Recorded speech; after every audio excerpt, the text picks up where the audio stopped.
आप देख रहे हैं भारतीय media news channel. KD land developers की पेशकश। आप ये बताइए कि मालेगांव राष्ट्रवादी की सदारत आपको क्यों मिलना चाहिए? 2017 का जो इलेक्शन हुआ वो इलेक्शन में राष्ट्रवादी पार्टी के सिंबल पर जीता और वो सिंबल पे जीतने के बाद हम मुफ्ती साहब के शाना बशाना मालेगांव शहर में राष्ट्रवादी के साथ जा रहे थे, मगर मालेगांव शहर में कांग्रेस और राष्ट्रवादी का पैक्ट होने की वजह से वो सीट कांग्रेस के खाते में गई। मुफ्ती साहब ने फैसला किया कि वो MIM से इलेक्शन लड़ेंगे।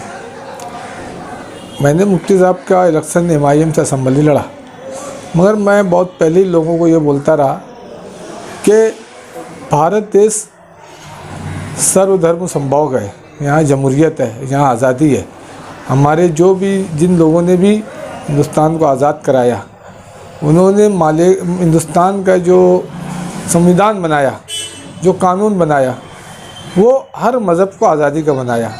इसलिए कोई शख्स, कोई आदमी, चाहे वो RSS हो, विश्व हिंदू परिषद हो, BJP हो, एक मज़हब की बात करते होंगे तो ये इस देश के लिए अच्छा नहीं है। जब हम BJP, RSS, विश्व हिंदू परिषद को बुरा मानते हैं, इसी तरह से अगर वो कोई मुसलमानों की पार्टी से वो मुसलमानों की बात करती होगी तो ये देश के लिए अच्छा नहीं है। ये मेरे विचारधारा की वजह से मैं मुफ्ती साहब के साथ MIM ज्वाइन नहीं की। मेरे साथ जितने साथी कारपोरेटर थे वो तमाम लोगों ने ऐलान किया कि वो MIM में जा रहे हैं, बल्कि इम्तियाज़ जलील साहब आए, इन लोगों का हारफुल भी हुआ, मगर मैं वो स्टेज पे नहीं गया। मगर ये होने के बाद जब ये हुआ तो मालेगांव शहर में जब मैंने ये कहा कि मैं MIM में नहीं हूँ तो मेरी बहुत ज़्यादा मुखालफत हुई, मगर मैं अपने फैसले पर कायम रहा। धीरे धीरे हम राष्ट्रवादी के लिए लगे रहे और कुछ दिनों बाद राष्ट्रवादी की सरकार बन गई।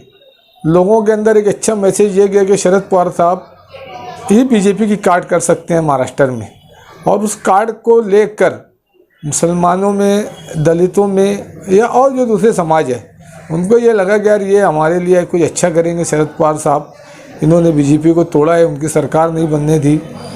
मैं ये पार्टी में लगा रहा और उस वक्त मैं पार्टी छोड़ने से पहले भी कुछ लोगों को ये कहा था कि अगर मुझे राष्ट्रवादी की सदारत मिलेगी तो मैं उसको कबूल करूँगा। और शरद पवार साहब एक सेकुलर लीडर है, राष्ट्रवादी कांग्रेस पार्टी एक सेकुलर पार्टी है। सेकुलरिज्म को मानने की वजह से हमने राष्ट्रवादी में ही रहना पसंद किया। मेरे साथ 4 साथी कारपोरेटर और थे और आज धीरे धीरे ये पोजीशन है कि हमने राष्ट्रवादी के जो भी प्रोग्राम थे और शरद पवार साहब ने जो भी कामकाज किया, ये सब कामकाज भी से लोगों का रुझान आज इस शहर में राष्ट्रवादी का बढ़ा है। और मेरा मानना ये है कि हमने इस शहर में राष्ट्रवादी को ज़िंदा रखा है।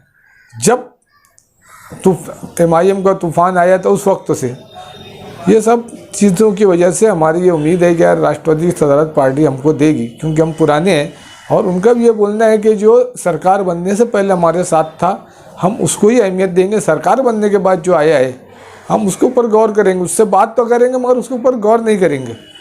ये बात उन लोगों की एक पॉलिसी है। इसलिए मैंने ये राष्ट्रवादी की सदारत मुझे ही मिलना चाहिए, मैं इसका इच्छुक हूँ, इसका ख्वाहिशमंद हूँ। एजाज बेग साहब से हमारी बात हुई, वो इतने मुतमईन है राष्ट्रवादी की सदारत को लेकर कि वो पूरा मतलब फुल उनको कंपटीशन है कि मतलब मालेगांव शहर राष्ट्रीय सदारत मुझे ही मिलेगी, क्योंकि मेरे ऊपर तक रिलेशन है, संबंध है। उनका बोलना ये है कि कई पैसा काम आता है, कई रिलेशन काम आते हैं। इस पर आपका क्या बोलना है? देखो, उनके ऊपर के लेवल से बात हुई होगी, अच्छी बात है, बात होना चाहिए। अगर वो हमारे साथ आते हैं तो आज हमारी कारपोरेशन में हम 4 कारपोरेटर है, अगर वो 2 मियाँ व बीवी भी आते हैं तो 6 कारपोरेटर हो जाएंगे और वो आएंगे, उनको भी अगर सदारत मिलेगी, अगर उनके लोग ऊपर से उनके ताल्लुकात के हैं तो हम वेलकम है, वो आए, हम उनके साथ भी काम करेंगे, हमको कोई उससे ना नहीं है। सलीम रिजवी साहब मतलब उनको कंपटीशन है कि मतलब सदारत मुझे मिलेंगी, क्योंकि मैं पार्टी से मैं कई लोग आए और गए, लेकिन मैं कल भी पार्टी के साथ था, आज भी हूँ और कल भी रहूँगा। उनका भी ये मानना है।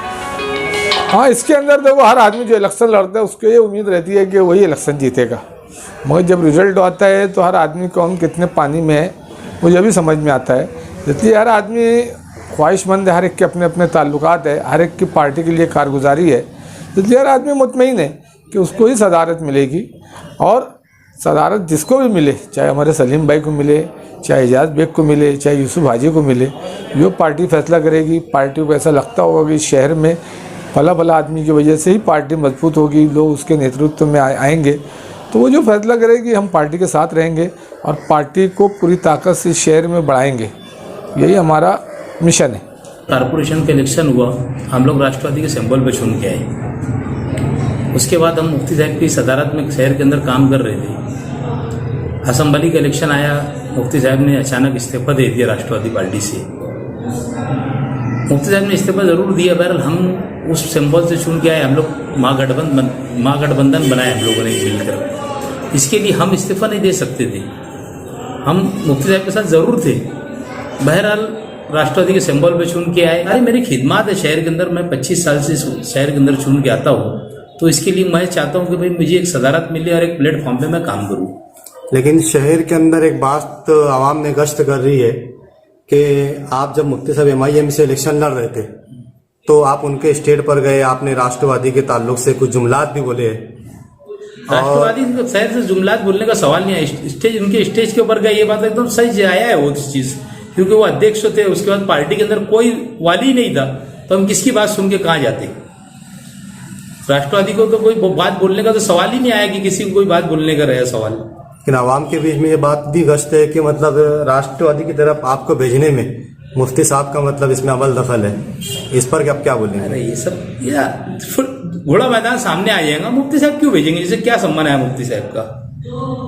घोड़ा मैदान सामने आ जाएगा ना। अगर मुझे सदारत मिलती है तो शहर के अंदर काम करने के लिए सदारत ले रहे, कोई राष्ट्रवादी की सदारत मुझे मिले ना मिले, बहरहाल मैं राष्ट्रवादी के अंदर रह के प्लेटफॉर्म पे काम करने वाला हूँ। आगे भी मैं यही करूंगा। अच्छा, मतलब आपको सदारत नहीं भी मिलती है तो भी मैं राष्ट्रवादी की प्लेटफॉर्म से काम करूंगा। अच्छा, और जिसको भी सदारत मिलती है आप उसके साथ साना बसाना चलेंगे? बिल्कुल उसके साथ में रह के काम करूंगा इंशाअल्लाह ताला। तो किस दिन, मतलब ये हमें एक बात ऐसी मालूम पड़ी है कि 4 तारीख को मालेगांव शहर में ऑब्जर्वर आ रहे हैं, जबकि मेरी मालूमात के हिसाब से पहले मालेगांव शहर में ऑब्जर्वर आकर जिन जिन लोगों का इंटरव्यू लेना था वो लेकर जा चुके।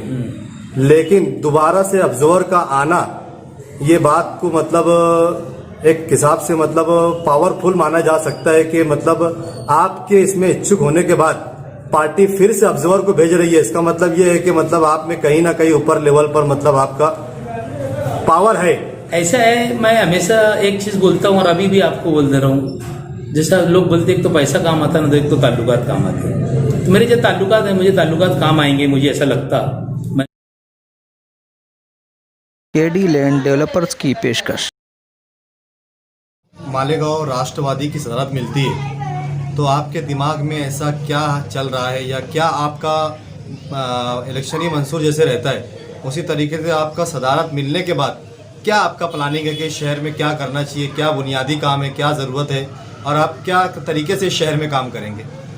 आपने जो सवाल किया है, यकीन जानिए वो मेरे दिल की आवाज़ थी कि आप मुझसे ऐसा ही सवाल करें कि मैं अब इस ताल्लुक़ से मेरे जो अहबाब हैं, डॉक्टर रफ़ीक खान मुर्गेवाला साहब, डॉक्टर मुजीबुर रहमान साहब, मुस्तफ़ा पलम्बर, ये और मैं सलीम रिजवी, हम लोग असल में बहुत नीचे से हम लोगों ने वर्करी की है, कामकाज की है।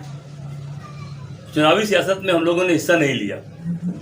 मैं एक बात आपके चैनल के माध्यम से बताना चाहता हूं कि आज मालेगांव शहर के जो हालात हैं, मालेगांव शहर के एक रास्ता दुरुस्त नहीं, हॉस्पिटल का निज़ाम दरहम बरहम है, कारपोरेशन में सफाई का निज़ाम ज़ीरो है, सरकारी कामकाज जो है कोई हमारा वाली नहीं, कोई हमारा पूछने वाला नहीं। उसकी वजह यह है कि मालेगांव शहर में सबसे पहला काम ये होगा कि आप तमाम लोगों को, तमाम पढ़े लिखे अदारों को, पढ़े लिखे लोगों को जमा करना और उनसे बात करके इंशाअल्लाह मैं ऐसे लोगों को सियासत में लाने की कोशिश करूंगा, ऐसे लोगों को कारपोरेटर बनवाने की कोशिश करूंगा कि जिनको काम समझता हो, जो पढ़े लिखे हों, कम से कम ग्रेजुएट हों, कम से कम आप लोगों की बात जो उनकी जो बात है अधिकारी सुन के टाल ना देवे, और जिनकी नीयत ठेकेदारी करने की ना हो, ऐसे लोगों को हम लोग यहाँ पर आगे लाएंगे और मालेगांव शहर का नक्शा इस 5 साल के अंदर आने वाले इलेक्शन के बाद हम लोग मालेगांव शहर का नक्शा बदल के बताएंगे। एजाज बेग ने बहुत ही दावे के साथ मतलब ये बात बोली है कि राष्ट्रवादी की सदारत उनको मिलना तय है। क्या मतलब इसके पीछे आप इसके ऊपर क्या बोलेंगे? एजाज बेग साहब बड़े आदमी हैं और उनको ज़्यादा मालूमात है, इसलिए उसके बारे में तो वही अच्छी से बता सकते हैं। इस पे क्या राय है? देखिए ये अथॉरिटीज़ का मामला रहता है। ऊपर लेवल पर जो लीडरान बैठे रहते हैं तो उसमें ऐसा होता है ना भाई कि जहाँ से एक आम आदमी सोचना ख़त्म करता है वहाँ से लीडरान सोचना शुरू करते हैं।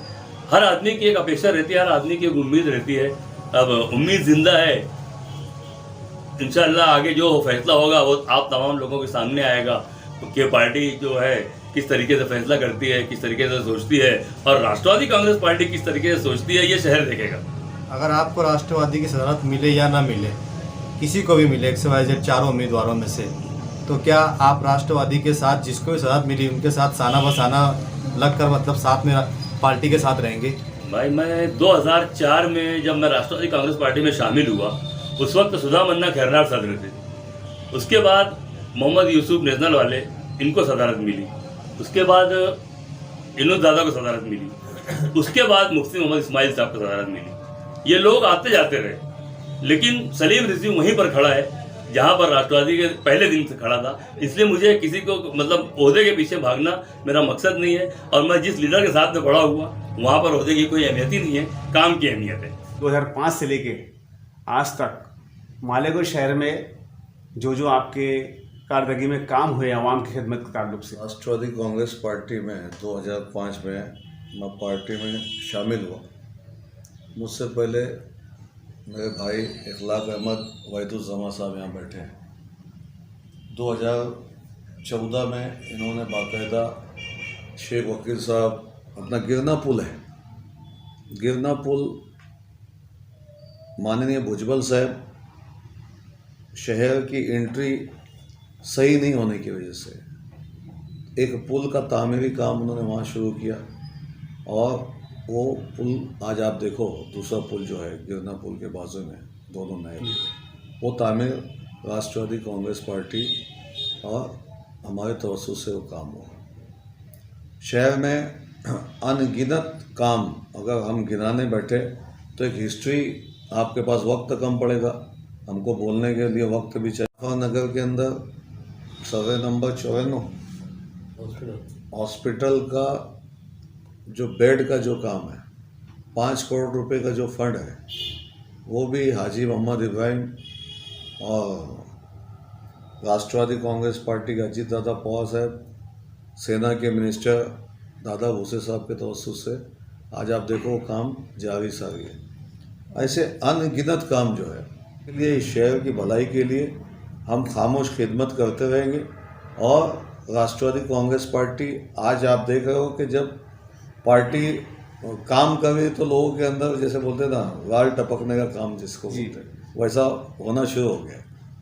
जी, आपने इतने काम अनगिनत सुना बताए हैं और करे भी हो है। इसके ताल्लुक से मैं आपसे एक हमारे मालूमात में ऐसा है कि भाई 4 तारीख को ऑब्जर्वर मालेगांव शहर में उनकी आमद है, तो इस ताल्लुक से ये रेंज के अंदर कम से कम 4 लोग का नाम आया है जो पद के लिए कोशिश कर रहे हैं, जान तोड़ कोशिश।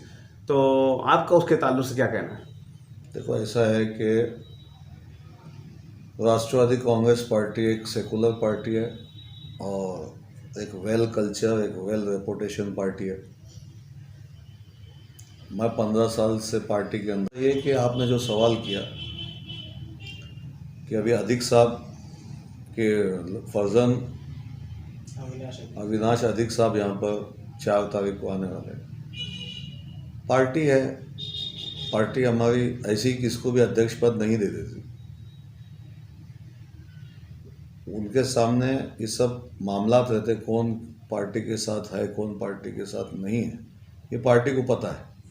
पार्टी के आला लीडरान को पता था, उनके पास LIB सब रिपोर्ट उनके पास मौजूद रहती। अब जबकि मैं पार्टी में महाराष्ट्र प्रदेश का उपाध्यक्ष हूँ माइनॉरिटी का, जब पार्टी के लोगों ने पार्टी को छोड़ कर गया है, 2007 से लेकर के 2013 तक मैं राष्ट्रवादी कांग्रेस पार्टी का अध्यक्ष रहा। उस वक्त तक पूरी बॉडी, गली गली में हमारा वार्ड अध्यक्ष था, वो गली गली में हमारा लेडीज़ अध्यक्ष थी, हमारी पूरी बॉडी मुकम्मल थी। और जो लोग अभी, जैसा आप बोले कि जो 4-5 लोग जो इच्छुक हैं, ये भी MIM के लोग हैं, क्योंकि आज 3.5 साल हो गए, इन्होंने कभी ये नहीं कहा कि हम राष्ट्रवादी के कारपोरेटर हैं। ये कभी पार्लियामेंट के इलेक्शन में MIM के स्टेज से तकरीर कर रहे, कभी असदुद्दीन अवैसी साहब से फुलार करवा रहे, कभी उनके स्टेज पर पार्टी को पूरा भला कह रहे हमारे वरिष्ठ नेता शरद पवार साहब को कम ज़्यादा बोल रहे। कांग्रेस पार्टी के लिए काम कीजिए, जैसे हमको सदारत मिले, हमको 4 साल लग गए काम करते करते। हमने 4 साल राष्ट्रवादी कांग्रेस पार्टी काम किया, जब पार्टी ने हमारा काम देखा हमको अध्यक्ष दी। तो ऐसे लोगों को 4 साल 5 साल पार्टी के अंदर वर्करी करना चाहिए, और उसके बाद पार्टी ने ये देखना चाहिए कि ये उस लायक है कि पार्टी अगर आपको अध्यक्ष पद दे या ना दे, तो क्या आप पार्टी के साथी हैं, और जिसको भी ये देंगे तो उनके साथ आप काम करेंगे? देखो, हमारा तो एक ही मिशन है, राष्ट्रवादी कांग्रेस पार्टी, और हम पवार साहब के कार्यकर्ता हैं। हमारी 15 साल की इस राष्ट्रवादी कांग्रेस पार्टी के उसमें हम 15 साल हमारे गुजर गए। पार्टी ने हमें अध्यक्ष पद दिया, यूनुसज़ादा को दिया, फिर भी हम पार्टी के साथ थे। मुफ्ती इस्माइल साहब को दिया 2 बार, तो मुफ्ती इस्माइल के लिए मैं ही सूचक था, सवाल ही नहीं उठा। और पार्टी किसको भी अध्यक्ष दे, ऐसे भी हम पार्टी के आज अध्यक्ष नहीं हैं। मुफ्ती इस्माइल कासमी जब अध्यक्ष थे, जब भी हम अध्यक्ष नहीं थे, यूनुस ईसा अध्यक्ष थे, जब भी अध्यक्ष नहीं थे, लेकिन हमने काम को अंजाम दिया। खाली हम सदारत के लिए मुंबई नहीं जा रहे, ये हमारा एम आप समझिए। हम सदारत के लिए कभी भी पार्टी को ही नहीं बोला कि हमको सदारत दो। एक ही मरतबा हमने सदारत का लेटर दे के आया, उस वक्त से हम सदारत की दौड़ में हो गए। हम सिर्फ काम के ताल्लुक से ही पार्टी ऑफिस में जाते और काम करवा के आते शहर के लिए। ये नहीं कि हमको सदारत दो, वो तो पार्टी का है, मैं पार्टी किसको भी सदारत दे सकती। केडी लैंड डेवलपर्स की पेशकश। इस वीडियो को लाइक करें, हमारे चैनल को सब्सक्राइब कर बेल आइकन जरूर प्रेस करें।